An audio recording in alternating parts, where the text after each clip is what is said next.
Drone Rusia terekam menghantam sejumlah gedung hingga sukses meruntuhkannya. Gedung tersebut berisi tentara Ukraina, berikut alat tempurnya. Selain gedung, tentara Ukraina dan menara komunikasi juga disikat. Rekamannya diunggah di Telegram pada Sabtu 8 Februari 2025. Dalam keterangan unggahan disebutkan, gedung bertingkat dan peralatan pasokan NATO untuk Ukraina terbakar.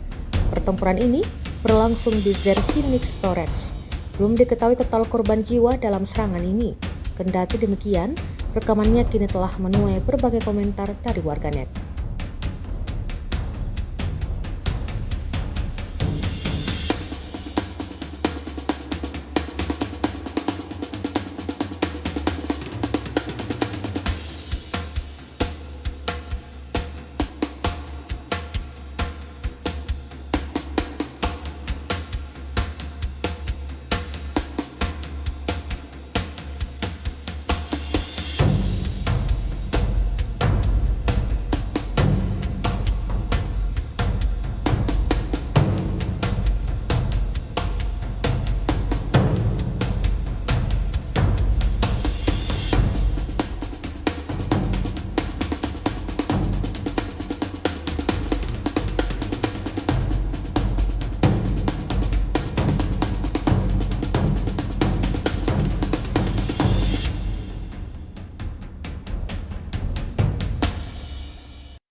Download Tribun X sekarang, menghadirkan lokal menjadi Indonesia.